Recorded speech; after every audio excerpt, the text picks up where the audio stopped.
Didn't the other kids tell you not to come here? Go back before it's too late!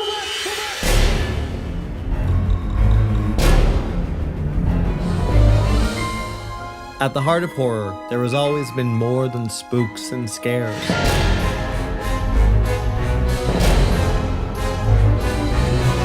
Sometimes, it's not what you see, but what you hear.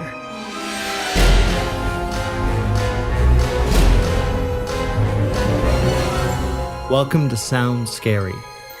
Each week, we talk to the artists, the musicians, the fans, the people who haunt the shadowy corners of your mind. Join us as we delve into the deepest, darkest, and most unforgettable earscapes.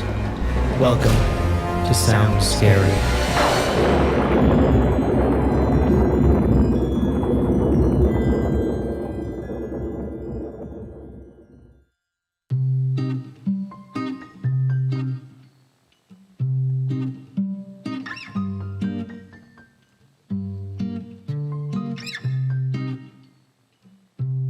Welcome back to another episode of Sound Scary Quarantine Edition. I am your host, Ryan Cultrera. And I am James Oster, and I'm really excited about today's guest because it's somebody who I've known for a while, and he's not only is he really just an amazing guy, he's just a really cool dude. He's also incredibly talented. He's a talented actor. He's a talented musician. He's just cool, and he can cook. My God. Jake Abel, dude, thank you for coming to Sound Scary. Hey, welcome to the show. Hey, thanks for having me. Thank you.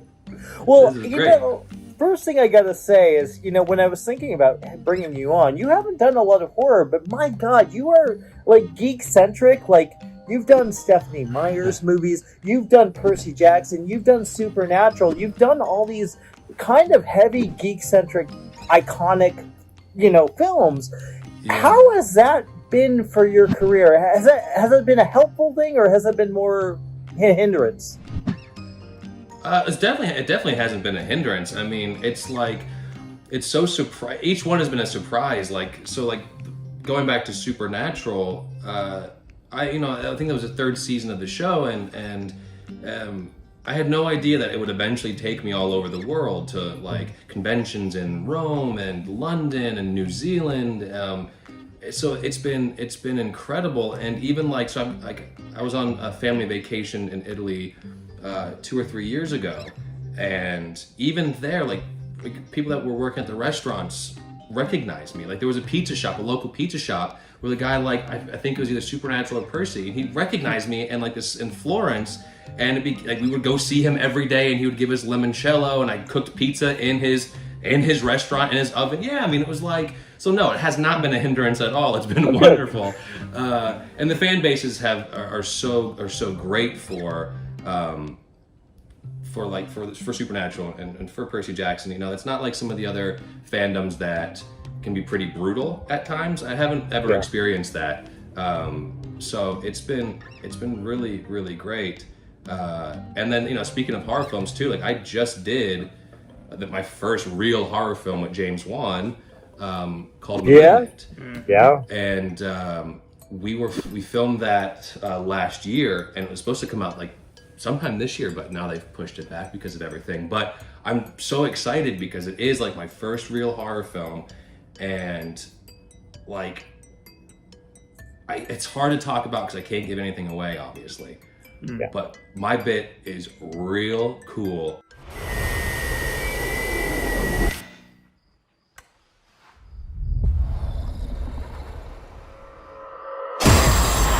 And the whole movie is practical effects. Mm-hmm. James wanted to go back to doing practical effects. No, maybe he's using very little CG effects, but most of it is refrigerator doors opening by themselves and cool things that are just make your skin kind of crawl, right? So yeah, I'm it was great. I felt like I was finally getting into the horror world. Well, to work with someone like James Wan, who is honestly another one of the nicest guys in the world, but also one of the best directors working in genre. Period. Oh, big fan, yeah. Yeah. Yeah, he before I started working with him, for like weeks, I just kept hearing the same thing. He is so nice. He is so nice. My next door neighbor had come out, and I was walking my dog, and he stopped me, and he was like, "Hey, I just read you're doing James Wan's new film." I said, "Yeah." And he goes, "Nicest guy in the world. I was at a party up in the hills, and he was up there and was so sweet. You're gonna love him." Like nonstop. So like my expectations for James were very, very big because everyone had such great things to say about him, and they were absolutely right. Like he's such a joy to work for. His energy, his like, creative capacity. I mean, the things he comes up with were so amazing, and especially because it was practical effects. The things that were happening in camera, like there's one bit that happens with me, and the camera trick is live happening in the camera because this really unique thing that they did. And when the movie comes out, I'll tell you how they did it. When I watched playback, I could not believe how cool it looked. And it was like, anyone could have done it. Yeah. Right? Like, anyone could have put that together, student film, and made something that looked this cool if they just had the creativity to do it. The only difference is James had millions of dollars, and he built a functioning house, 2-story house inside of a soundstage. This massive thing.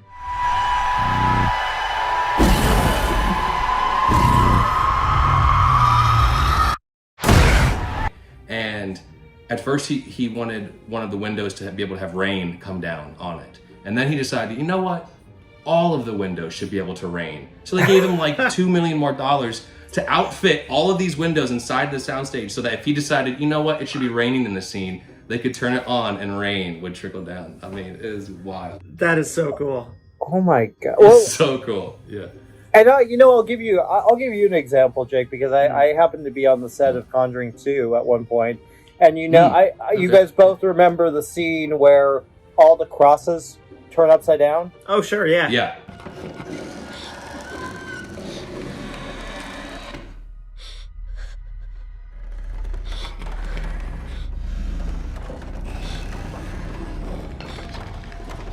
That was practical.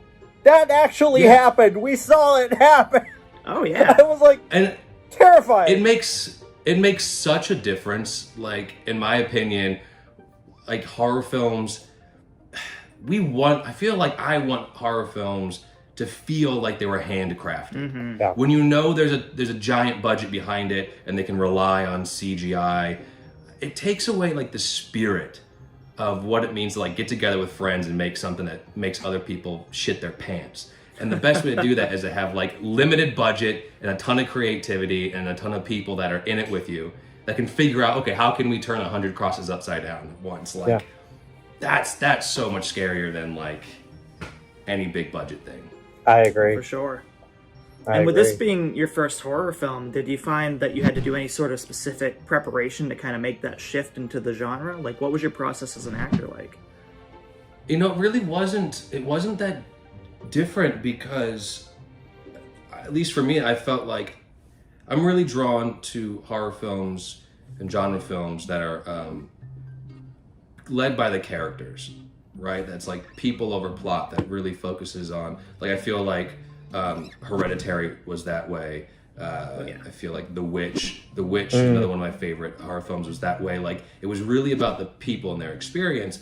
And my character, he was an abusive husband, and there was, I just like, it felt very like these were two real people who were struggling to conceive. That was like that's their big stories. They're struggling to conceive, and he's abusive about it. Mm-hmm. And so I knew that like James would be really focused on the cinematic aspect of it. So I tried to bring in, like I usually do, as much character stuff as possible, just to sort of lay it at his feet and say, what do you think will work here? Like, he wanted me on the bed for one scene, right? I'm just coming home from work. I have my boots on, so I'm putting that together. Like, okay, I probably just came home from work. I know he fixes like air conditionings for a living. He's like an HVAC guy. So okay, he's in his boots. He just came home from work.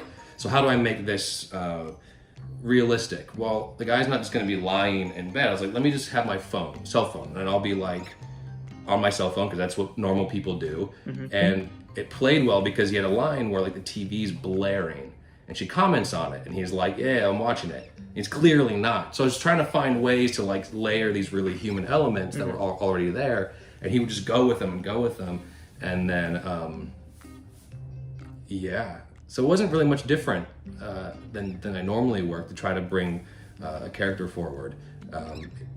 Just scary shit happens to them at this time. Wow. So I've got to say, you're playing an abusive husband. Wow, you never play villains. What do you mean? What's going on with that?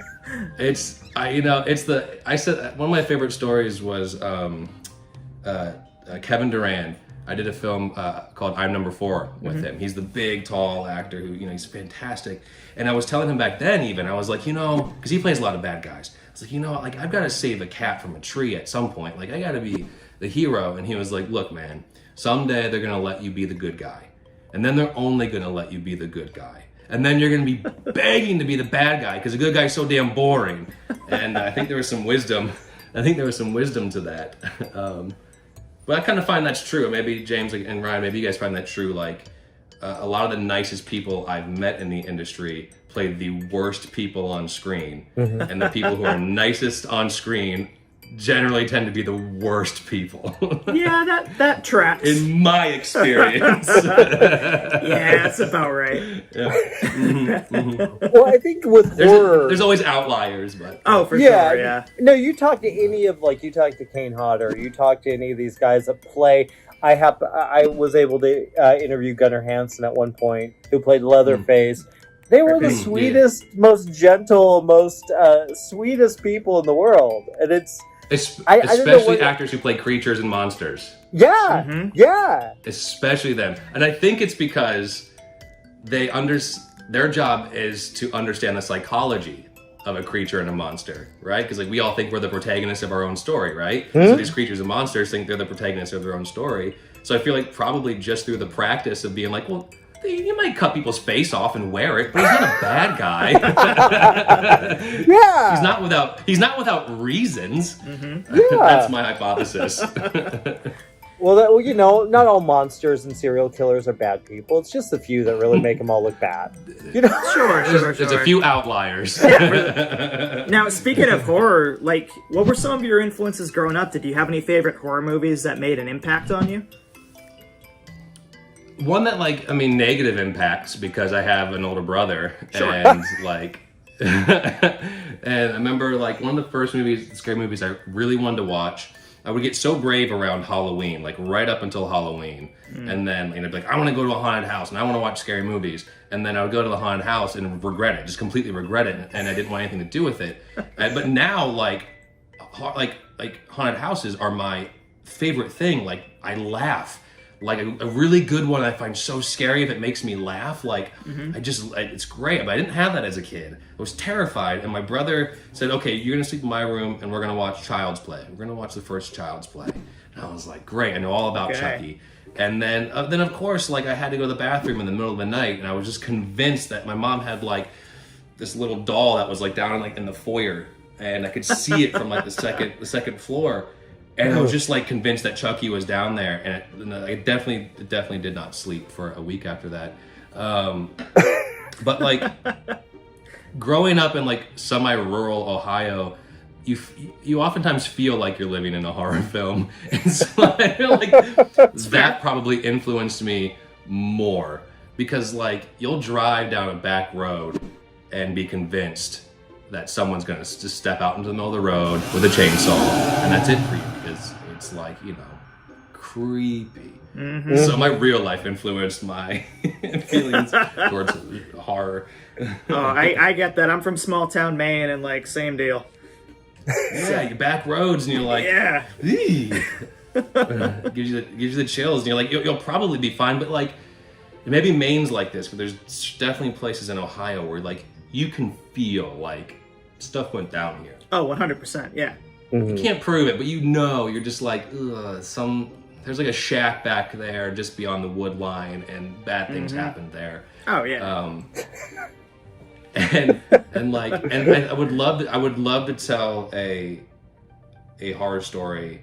I would love to direct a horror story that feels like that, that captures that feeling that you can know if you like live there and then try to figure out how to do that cinematically through the camera and through production design, because it is like for kids that grew up in those areas and they're all over the US, like we all know it. We all know that pit in our stomach of like what it feels like to be on, like, you know, everyone has a crybaby bridge or something in their hometown that just like feels bad.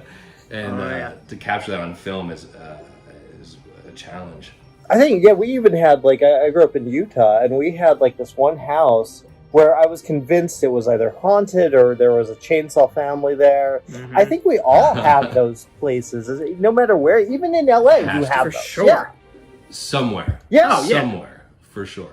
I just feel like if you're living in, like, Los Angeles or Manhattan or Chicago, you know, like a big city, probably less. But most of America isn't big cities. So, yeah, we all have it. And, like, I just wonder if it feels the same.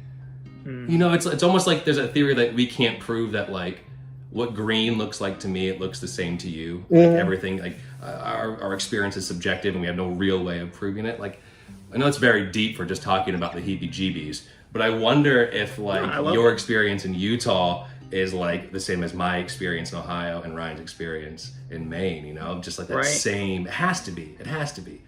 Yours is just a little more desert, and ours is a little more green or like barren trees. You know. Yeah. Yeah, it really does. It varies by your locale, and I'm sure there's LA ones. Like, you know, for future people watching this, tell us if there's any good LA ones. Yeah, exactly. Yeah, if you live in creepy LA. Yeah. Yeah, right.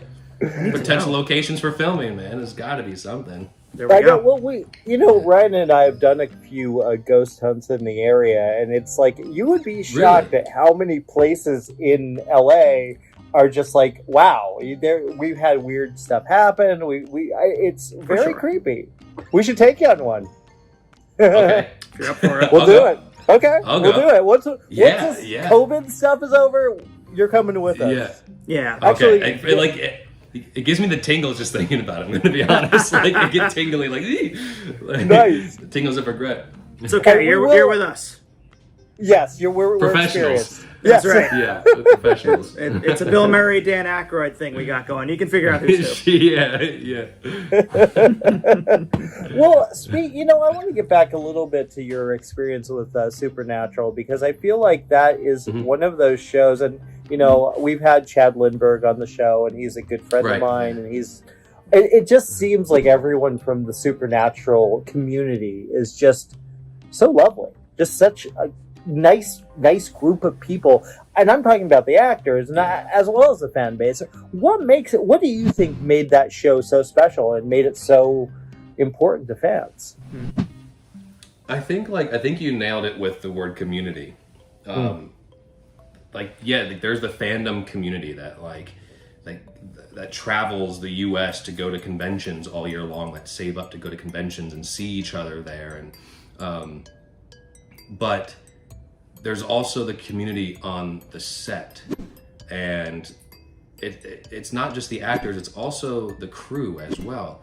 Like when I did season 3 and an episode of season 5, or a couple episodes in season 5, and then I was gone for like 10 years or something crazy. And so when I went back to do this last season, I was shocked to see a lot of the same crew, which doesn't happen for 15 years. You have the same prop master, and you have the same ADs coming through. Yeah, they just stuck around, and it was so Eric Kripke, from what I've been told, is the show was only mapped out for 5 seasons. That's kind of what they had in mind. It was going to be a 5-season show, and they're going to wrap it up.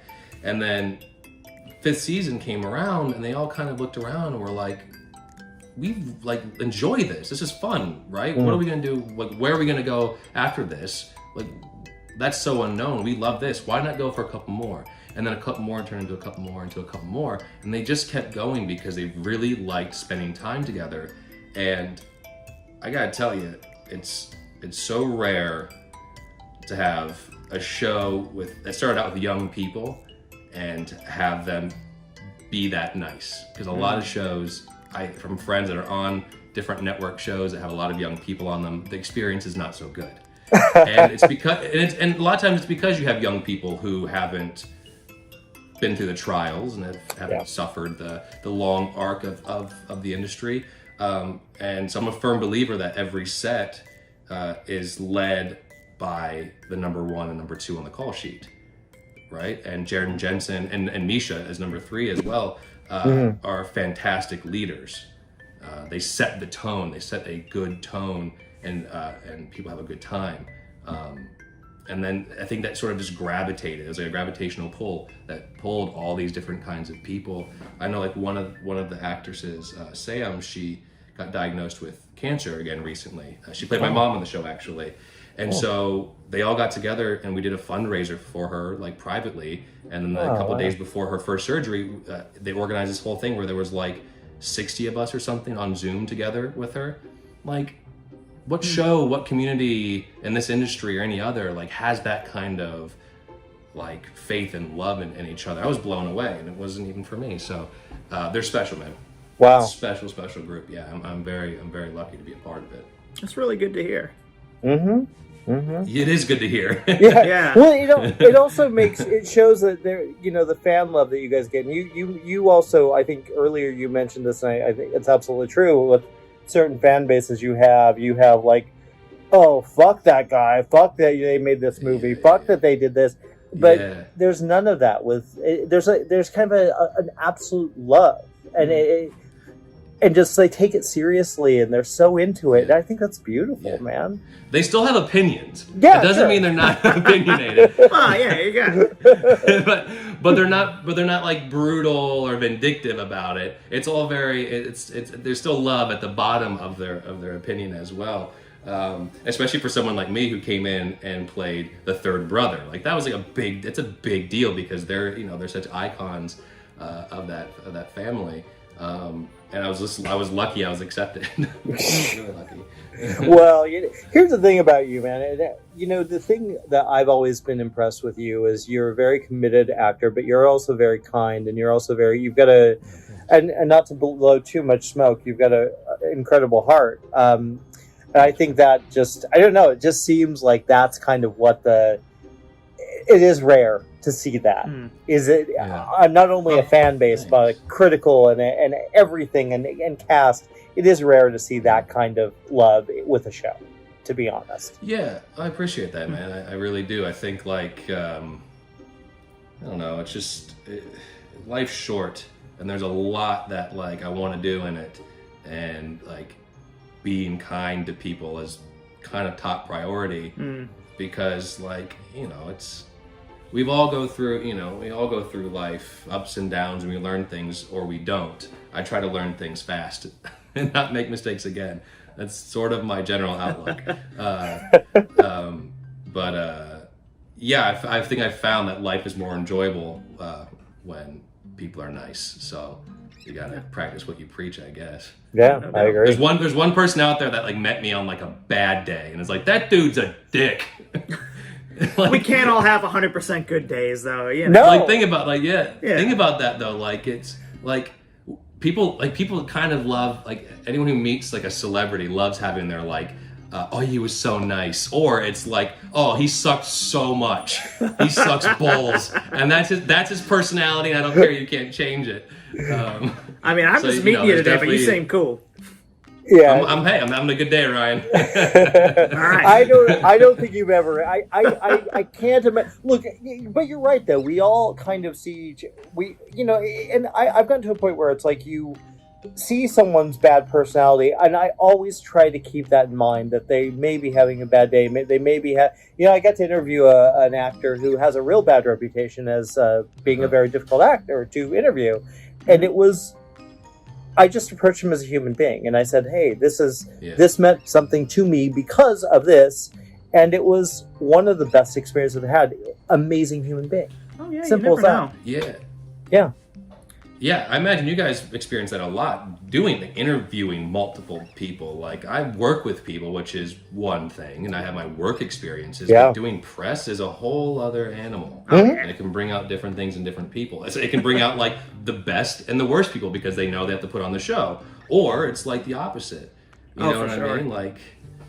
I mean, without calling out any names, like, the one person I've been super, super scared to talk to is, like, this really famously gruff, constant asshole, like, Bostonian director, no names, And so I was terrified to talk to him. And I walk in, he's like, "Hey, I made you a cinnamon cappuccino. I hope you're cool with that." I'm like, "Oh, okay." And it turned out to be super nice. Wine me and dine me, huh? Yeah, like, this is not what I expected at all. It was like the super nicest person. But yeah, you never know.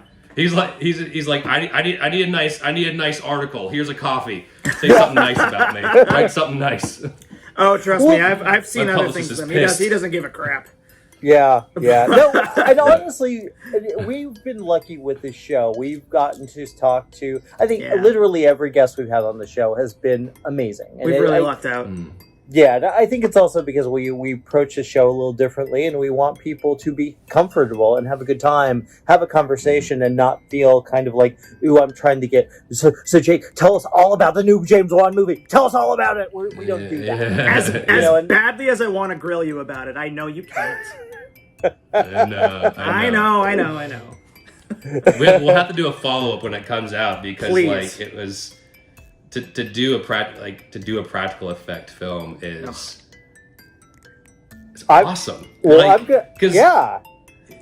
Like, what can I tell you about CGI? Like, well, I did this thing, and then they put all the cool shit in later. It's like, no, all the cool shit happened in real time, which, like, for me, performing it made it incredibly real and elevated it. Like, I can't tell you, like, there was some stuff that was just like, I cannot believe we're doing this for real, and it's looking like this, and it's working so well. I mean, yeah, it was just like, it makes you feel like young again, like falling in love with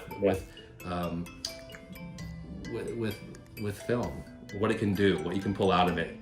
Using creativity. Like, when I was a kid, I taught myself stop motion animation on my parents' video camera without knowing how. I just realized, I was like, if I hit, it didn't even have we could do a single shutter. It was just one way to hit record and stop. And so I found out if I did that and then moved like my animals and stuff around, then it would, like, once I played it back, that it would make motion, right? And it's like that kind of re-sparking that creativity that we all had in our youth when we loved film, and we're like, how did they do that? Yeah. I want to go get my camera, get my friends, and figure out how they did that. It took me back there, and kind of reignites that fire of what film can be. Dude, when are you directing a film? Seriously. I can't tell you how, like, I'm in physical pain. I need to create something so badly. I have I'm writing 6 screenplays in my head at once, which is nauseating because I can't figure out. I'm beating them into submission to figure out. Actually, no, it's the opposite. I'm allowing them to come to me. They're fighting for space. Yeah. But I'm so desperate to create something. I'm having breakfast with a cinematographer who I loved, who I did a film with last year as well, and he's the most artistically driven DP I've ever worked with. That isn't Robert Yeoman, right? Yeah. Who isn't an Academy Award winning guy who's not in my reach, who's a contemporary, who also feels like his best work has yet to be done. And I just realized, even this time of quarantine, I was like, look, we should be talking again, because we never know. Maybe we'll come up with a concept where I can get me and one friend, we get tested, we don't have COVID, and then we can go film something at a house that we already, that's free, anything just to create something. And I'm such a firm believer that, and I say this a lot, that limitations are good for artists. We hate them. We hate having time constraints, money constraints, wrenches thrown into the system. But the wisdom part of my brain goes, yeah, but think of what you can pull out. And that's when we create stuff that's really special, that has that feeling of wow, they got together and handcrafted this thing with a lot of love, and I can feel it and it feels good. So I'm desperate to do that. And I feel if I keep that search, that hunger, that push for it, then it's got to happen, right? Yeah. Well, look at Halloween, the original Halloween. You had it was very tricky with what they were dealing with. They didn't have the budget, so they had to get creative. They had to, and that it created one of the most iconic shots in horror. That whole opening sequence, and it's beautiful. Yeah, Jaws would not be iconic without its limitations. Yeah. If you could see that shark and it looked great all the time, because that's exactly. I feel that's the big secret that's out in the open with that kind of storytelling is it's what you don't see. Like, it's all about what you don't see that's scary. And so if you don't have to see it, you don't have to pay for it, which is great because you save budget. And if you don't see it, it's even scarier, right? Like the shark is scarier if you don't see it. Mike Myers is like scarier if he's not completely visible.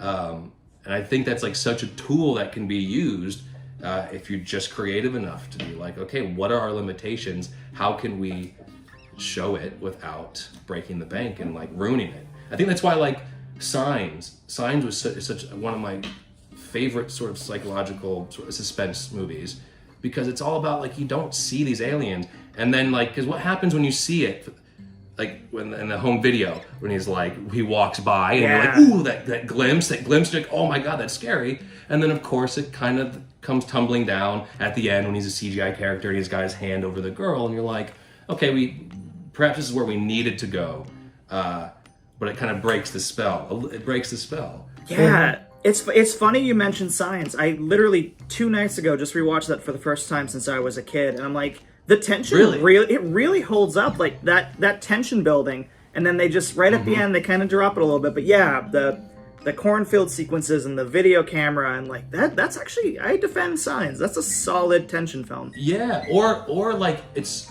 the when Mel Gibson's in the bedroom and he turns and like, there's a dark figure standing on the roof.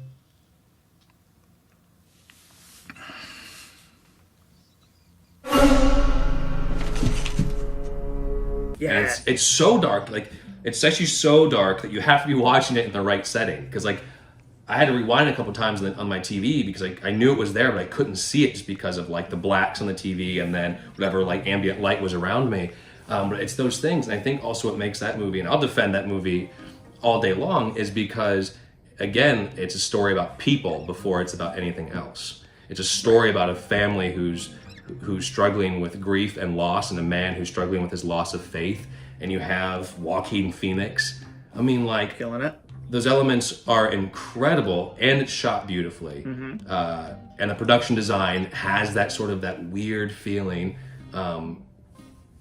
That's what makes the heart of the movie.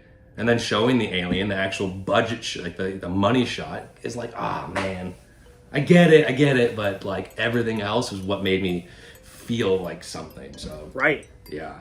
And this is actually a decent transition to something that I wanted to ask you about, because I love giving the floor to shine the light on less loved films. I've discovered in a few interviews with you that you've gone on a record by saying your favorite guilty pleasure movie is Waterworld, and I wanted to kind of do a deep dive with that, no pun intended, and kind of give you the floor to kind of tell us what you think makes that movie a good watch.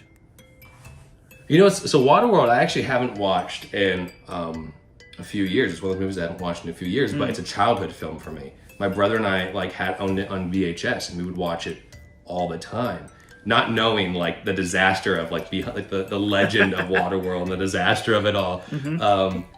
I think like for a kid at least, it's an adventure film that was unlike anything I'd ever seen before. This is like basically this pirate who turns out to be part fish. This is before Shape of Water. I guess I have no like. Oh, and you have Dennis Hopper just going out of his goddamn mind. I mean, already alone, like that's We've got a movie. We got Dennis Hopper going crazy. We got a movie, baby. You know, I'd have to rewatch it. I wouldn't stand up to the merits of like its overall maybe storytelling or like. But as a kid, I loved it and I thought it was so much fun. And then when I moved to LA, you guys have probably been to the Universal Studios. They have the Waterworld experience. Yeah, which is dope. Which I will say like that's fantastic too. I mean, those people. I have like the little sea-doos that they go underwater with them and then launch out. There's explosions. Like the best part is you drive down the 101 going towards Universal, and if you don't know what's going on, they send those flares up into the sky and they go. And if you don't know it's Universal, it's pretty freaky. But so yeah, Waterworld's been a big part of my life, and Kevin Costner is definitely someone who I really look up to as an artist, as an actor and a writer and a filmmaker. Maybe a little bit more Dances with Wolves than Waterworld, but as guilty pleasures. I haven't watched it in a long time though.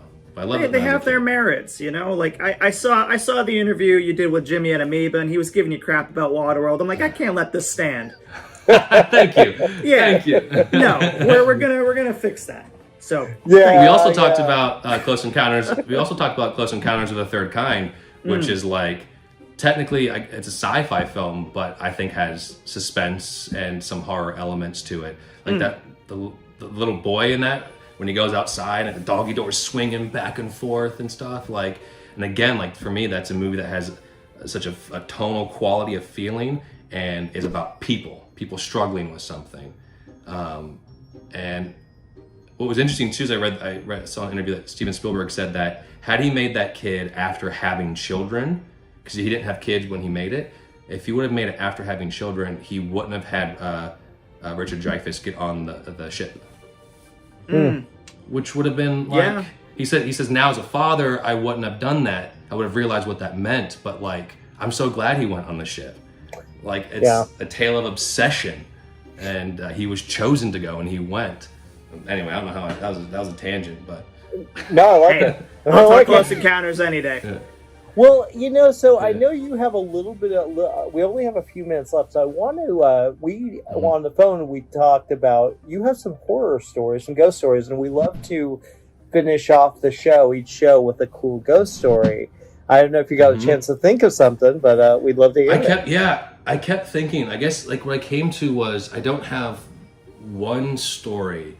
It's sort of like it's a place. And it was in Ohio, and this is something that I've thought about turning into some sort of narrative, some sort of film, like a single location horror film, and taking elements. I want to take elements from this farmhouse, and there's some other stories that close friends of mine have that I've always really loved, and that have happened to them and are really scary. And if I put all of those into the same movie, then I can say inspired by true events, because technically they were all true. They just didn't happen at the same place or the same people. Anyway, so when I was a kid and out in rural Ohio, my grandma and grandpa had an old farmhouse.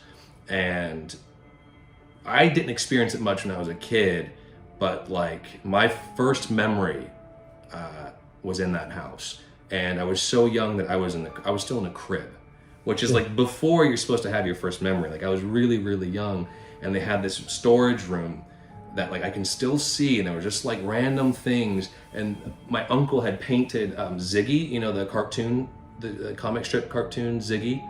You guys remember that? Yeah. Ziggy and his dog, and they were sitting on a hill looking up at the skies.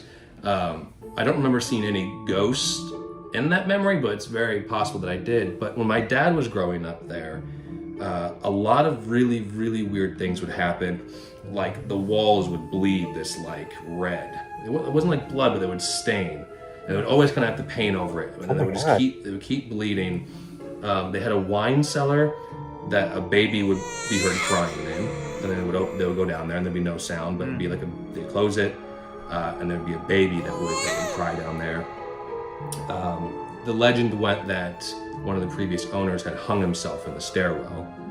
So they don't know if it was like something involved with that, but like my dad would sit in the couch watching TV, and the rocking chair in the corner of the room would start like this. And he said one time it just went full tilt. It was like and then just stopped. And another time he was playing cards with his brothers in the kitchen, and in the next room the radio, like one of those little like metal radios, went. And they would go in and they would turn it off, go back to cards, and then and like they finally had to take the batteries out of the radio because it kept turning on. And my grandpa had these books of the occult. I don't know how he got them, because like he became really religious later in life. And he had these books on the occult, and when he burned them, everything stopped and went away. Oh my gosh. Funky. Oh my Right? god. Yikes. Wow. Like he just decided, like he had like found religion, and was like, I don't need these books anymore, burned them, and everything stopped. Yeesh. Oh my god. And like, yeah, it was like, and I have memories that my brother has memories of, I think maybe some weird stuff happening there too, but like, it's crazy. I was so young, and I remember like they had this, it wasn't exactly a spiral staircase as you would think of it. It wasn't like a metal one. It was like stairs that like went around like this, and then I would spend time alone upstairs sliding down on my belly.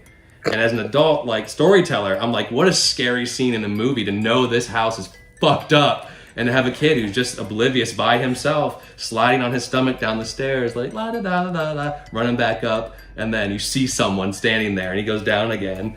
Like, that's so the farmhouse is definitely like a part of my past that I want to explore more.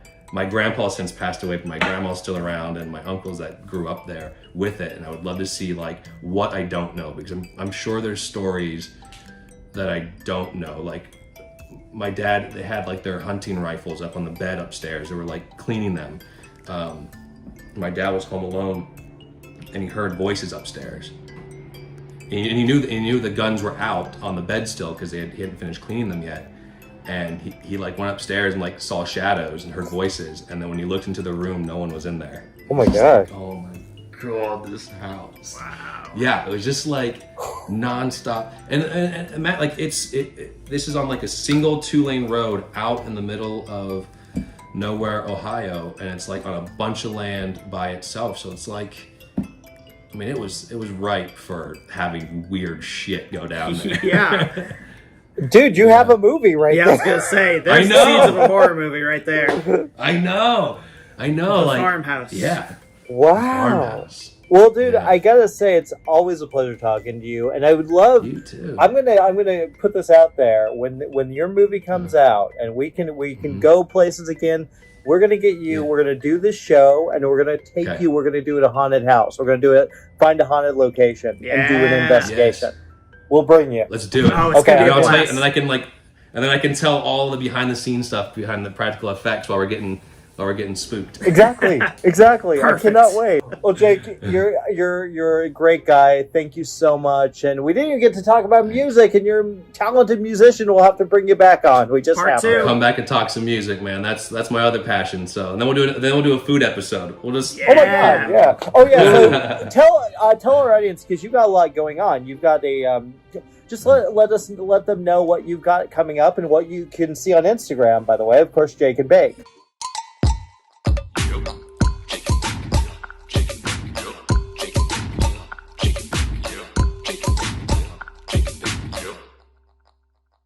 Yeah, Jake and Bake was my cooking show, my quarantine cooking show, and my favorite on Fridays was Jake and Shake, where I made cocktails and got drunk.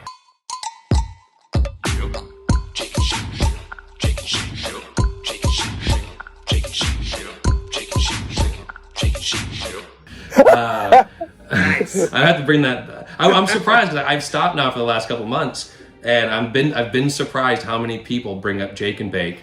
I was like, I had to run to like the store last month or something, and even with my mask on, the Supernatural fan, this woman recognized me through my mask, and which was wild. And she even was like, "When's Jake and Bake coming back?" I was like, "Whoa, I've created a small empire here that I have not yet found a way to monetize."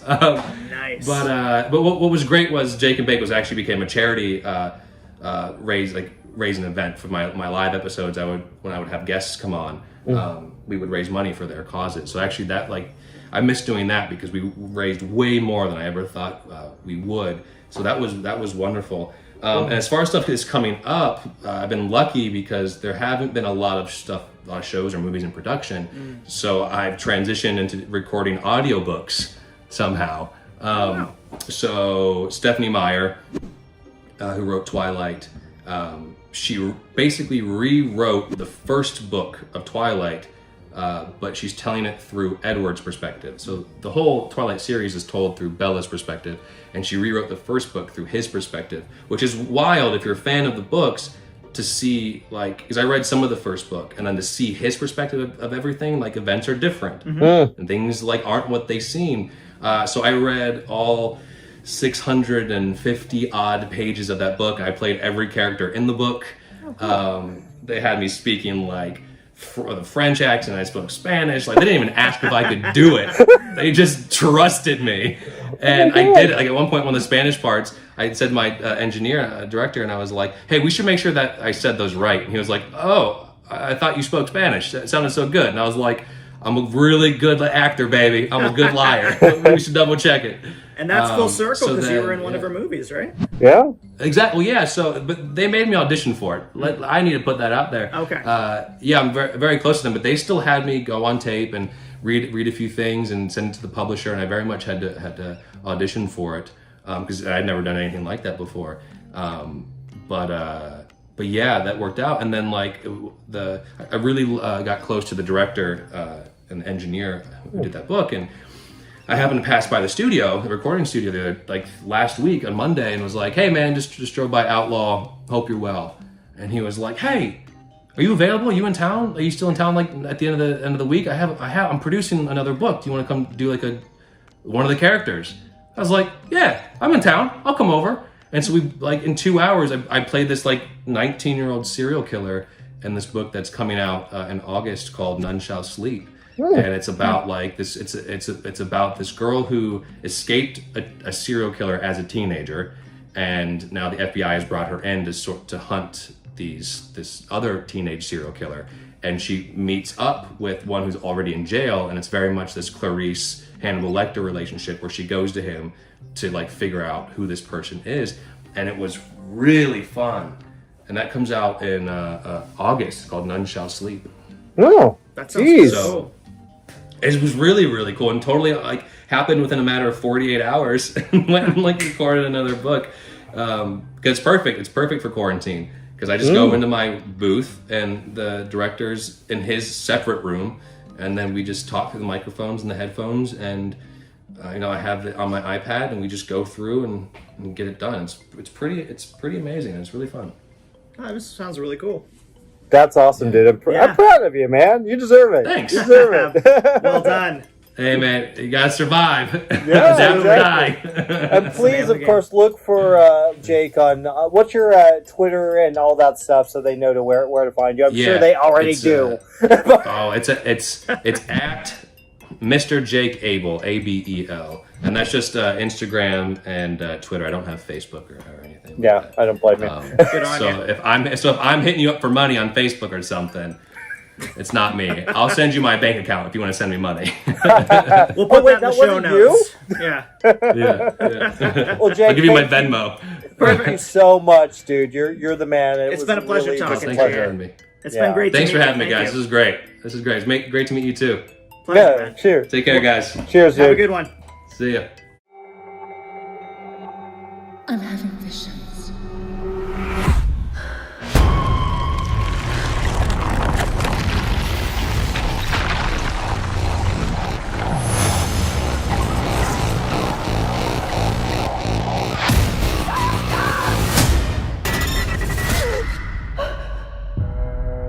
The body of Dr. Florence Weaver was found brutally murdered in her home this morning. Did you know her? No, but I saw her die. I'm seeing things. I'm seeing murders as they're happening. Hello? He says his name is Gabriel. I think he's someone from my past.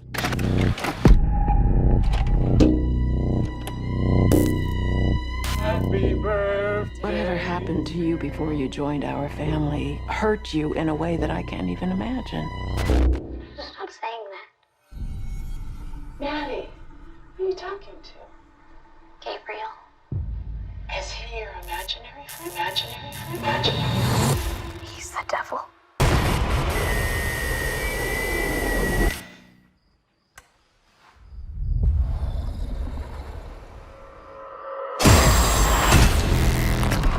Whatever it was, It's back.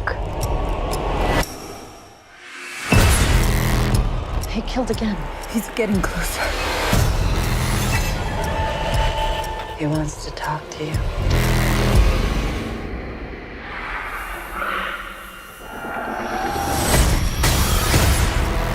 Mom, what do you know?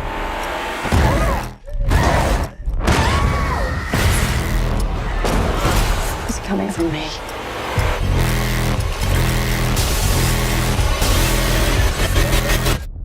Who are you, Gabriel?